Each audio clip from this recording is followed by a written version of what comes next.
Is Minnesota's economy thriving off the sun? Well, a new report released recently shows that solar energy jobs in Minnesota have increased substantially in the last 2 years and are expected to boom in 2014.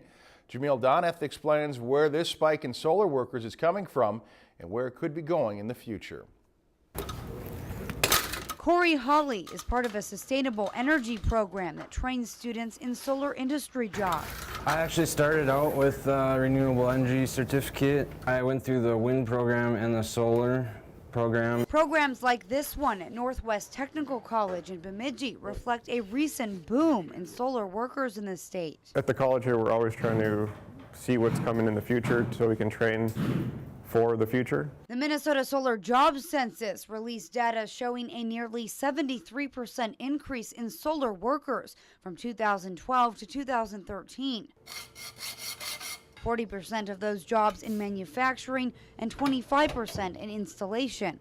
There's definitely going to need electricians to hook, all them solar panels and wind turbines up. In 2013, the Minnesota legislature passed a vigorous renewable energy law requiring the state to be 1.5% solar powered by 2020. Since then, many different solar energy companies have decided to come to Minnesota. There are many companies that are coming to Minnesota specifically to take advantage of this new incentive structure. A major contractor in the greater Minnesota region, Renewable Energy Alliance in Pine River, has seen a serious spike in solar installations. We've seen a several hundred-fold increase in the number of installation companies since we started. While the majority of solar installations are based in the metro area, outstate is the hotspot for solar manufacturing companies. Minnesota is a bit of a mecca for solar energy development in the industry. So even a cold climate like Minnesota can soak up the sun.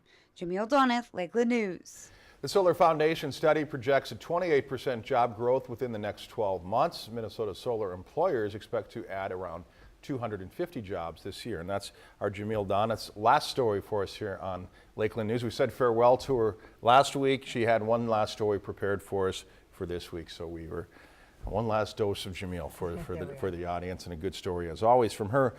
If you've enjoyed this segment of Lakeland News, please consider making a tax-deductible contribution to Lakeland Public Television.